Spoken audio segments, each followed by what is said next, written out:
T.B. Joshua, le prophète nigérian qui a marqué des millions de fidèles à travers le monde.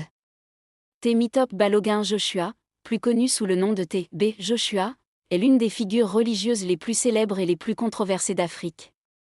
Né le 12 juin 1963 dans l'État d'Ondo, au Nigeria, il a consacré sa vie à la prédication de l'Évangile et à un ministère qui a attiré des millions de croyants venus de tous les continents. Il est le fondateur de la synagogue, Church of All Nations, SCOAN, une église créée à Lagos qui est devenue une destination internationale pour des personnes en quête de guérison, de délivrance et de renouveau spirituel. Grâce à ses cultes retransmis à la télévision et sur Internet, son influence a dépassé les frontières du Nigeria pour toucher l'Afrique, l'Europe, l'Asie et les Amériques. T.B. Joshua était connu pour ses enseignements centrés sur la foi, la prière, le pardon, la compassion et la confiance en Dieu. Il encourageait les croyants à développer une relation personnelle avec Jésus-Christ et à mettre leur foi en pratique dans leur vie quotidienne. Son ministère était particulièrement célèbre pour les témoignages de guérison, de délivrance et de prophétie. De nombreuses personnes affirmaient avoir retrouvé la santé ou reçu des paroles prophétiques qui avaient transformé leur vie. Toutefois, certaines de ces affirmations ont également suscité des controverses et des critiques, plusieurs observateurs demandant davantage de preuves concernant certains miracles annoncés.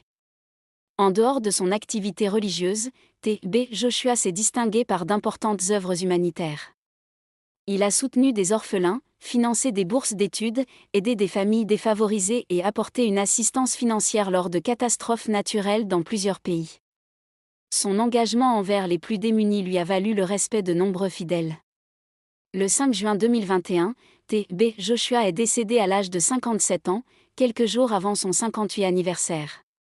Sa disparition a suscité une vive émotion parmi ses disciples et dans le monde chrétien.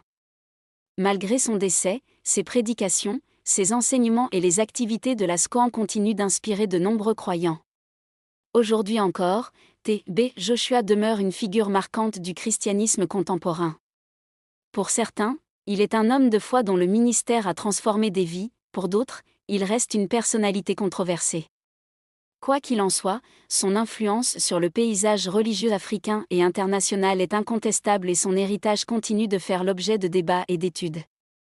Les enseignements et l'héritage de T.B. Joshua.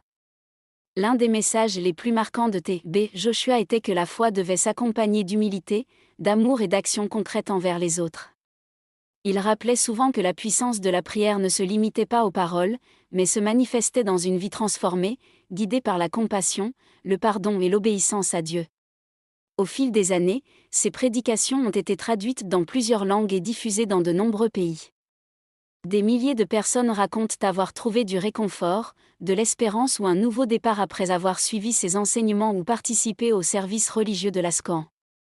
Son influence a également marqué de nombreux pasteurs et évangélistes en Afrique et ailleurs.